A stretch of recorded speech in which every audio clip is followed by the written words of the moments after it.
This year's Outstanding Service Award is presented to Kim Bergeron.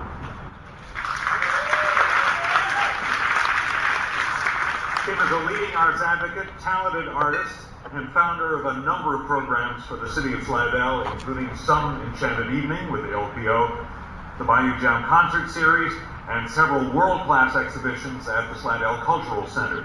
She also co-founded the North Shore Cultural Economy Coalition, and in 2016 created Shop Local Artist Weekend to generate awareness about the importance of communities supporting creatives, which has since expanded to state and national events. Her professional work and community service have led to a plethora of local, regional, and national awards. For her community service, Bergeron has been honored with the Athena International Leadership Award, the American Red Cross Power of Women Award, Rotary Club Service Above Self Award, the Paul Harris Fellow. I just ran through them real quick because there were so many. For her work promoting Louisiana culture, she was named an honorary Louisiana ambassador by Lieutenant Governor Billy Nungesser. Here's Kim's video. Shop Local Artist Week is one of the projects of which I'm proudest. And the way that started, I spoke a little earlier of people asking artists, writers, creatives to donate to every cause, and they forget that artists are here trying to make a living as well. So Shop Local Artist Weekend, as it started out, became a project where we brought artists and writers together, book signings, visual displays, and the first year it was held at the Chamber of Commerce Art Gallery on the first floor on Front Street. And it was so fun to watch kids come in to meet the authors of these books that they were doing signings for, and people were coming in to review artwork, and we had a variety of works available in all different price ranges. And the notion was to plant the seed that arts make great and unique gifts.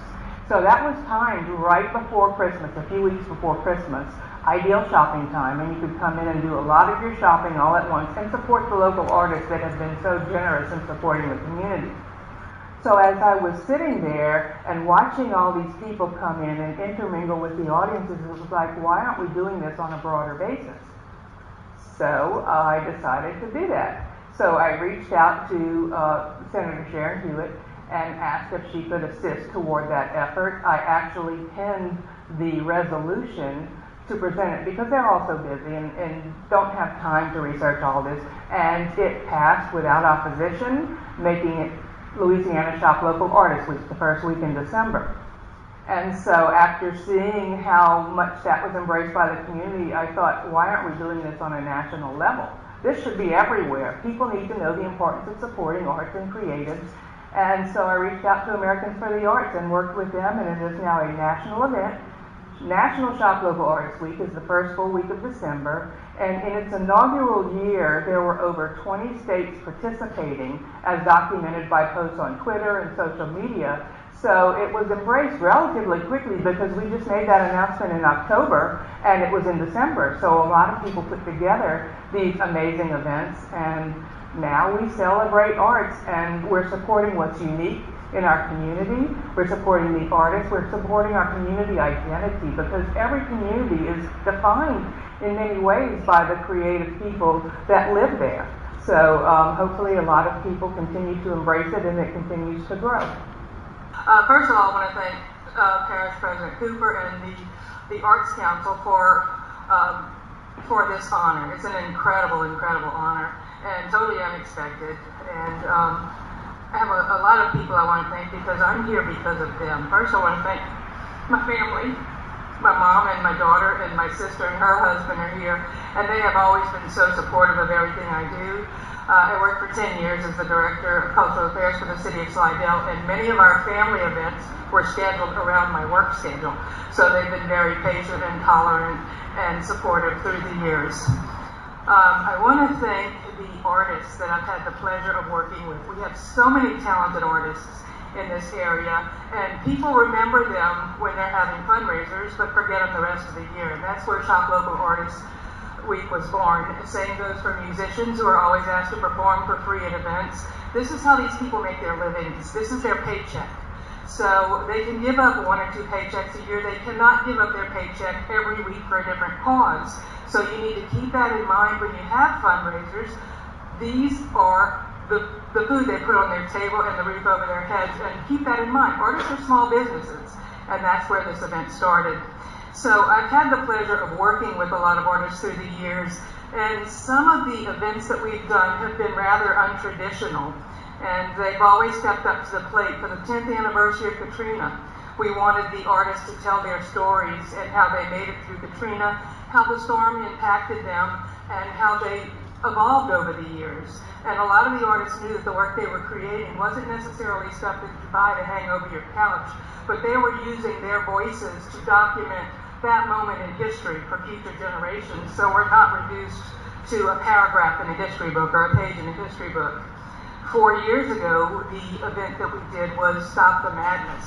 And there was so much political animosity and so much other stuff going on in the world that really needed to be addressed, the violence and the guns and health issues and global warming and stuff. So again, I asked the artists who wanted to participate, and without hesitation they stepped up, knowing these works were not being created to sell. They were being created so the artists could speak in their language, arts, and document what was going on in a way that really moved people and started conversations. And so that was a real honor. And right now we're working on one, no surprise, that will debut at Arts Evening if we're able to have that in Slidell. And it's called Reinvention. And we're addressing how artists have had to pivot during the pandemic to survive. So, a lot of people are able to go to the office, but artists are hurt really badly because there are no teachings going on, there are no art markets, some online. But if you think about it, the arts have been our sanity in the middle of all this madness. Look at how many art classes are being offered online, porch concerts, choirs, virtual choirs with 100 people in 100 different locations, dances, all kinds of arts, and even Broadway live streaming. And so what that tells us is that arts finds a way. And we need to remember that. We need to remember that when funding is cut, because it is very often. And so I have to give credit to I first started working with him when he was Mayor Cooper. Now Parish President, has always been real supportive of the arts. Sharon Hewitt, Senator Hewitt, and at the time Representative Greg Cromer, who helped push that Shop Local Artist Week through. And of course, Representative Cromer is now Slidell Mayor Cromer. Slidell has always been very supportive of the arts and makes sure it's in the budget as well. So we need to make sure that that continues, and on a state legislative level as well. Some of the pictures you saw were when I asked legislators to become artists for a day, because I knew that not only would they rediscover the joy of finger painting when they were kids, but I had a captive audience for 3 hours, so they got to hear me advocate for the arts, kind of subtly in the conversation, but they weren't going anywhere. So it was a strategy, and it ended up getting us another $25,000 in the state line item budget, so which I turned into €5 in Slidell. So it worked. So sometimes you just need to remind people of the value of arts and the difference it makes. And so I want to thank every sponsor in this room who has ever written a check for the arts, every patron who has written a check for the arts, every legislator. And again, I want to thank Parish President Cooper. I want to thank Mary Lee from the State Arts Council, who was such a cheerleader when I first mentioned Shop Local Artists Week as a statewide event, and was very supportive. And I know I'm forgetting somebody, I'm sorry, because there's a lot of people to thank. But I'm going to end with an anecdote. First of all, I want to acknowledge, too, I'm so glad to see Ms. Gardner recognized for all of her hard work. And, of course, Ronnie Cole has been recognized in the past. And one of the highlights of this event every year, I've been coming for many years, was always I got to hear Ronnie perform. And so it's kind of bittersweet. You guys are doing a great job over there, but still, he is, both of them are dearly missed.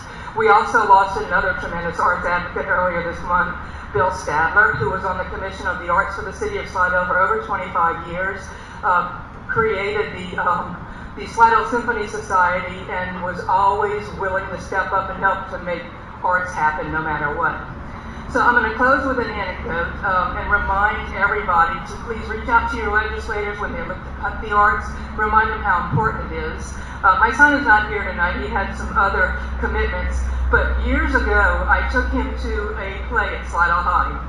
And I wanted to make sure my kids were exposed to the arts at an early age, because that's how you create that love and help them find passions they don't know they have. So when I told him we were going to a play, he pitched a fit.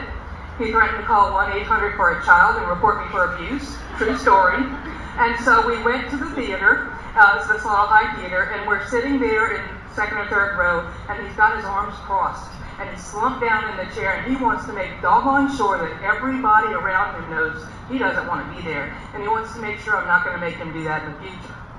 So then the first notes whacked up out of the orchestra pit. And so he's leaning forward trying to see where the music's from. And then the light hits the stage, and he's looking to see where the lights are coming from. And then he started to engage. And he was really into the performance. And he started asking, when we left, he's like, how do those people remember all those lines? How do they know where to stand? Who's running the lights? Who's playing the music? And he was so engaged because he was exposed to that. And that's what arts education does for our kids.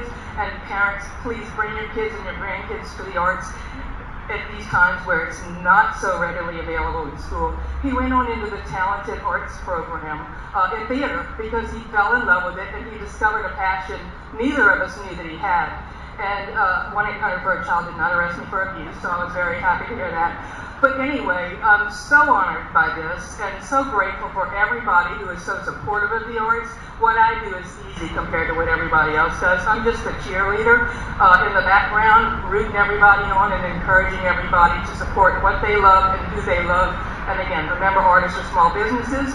Shop Local Artist Week is the first week of December. If everybody commits to purchasing at least one thing from a local artist, musician, theater, tickets, anything like that, you can help sustain the arts in this fabulous community. So thank you.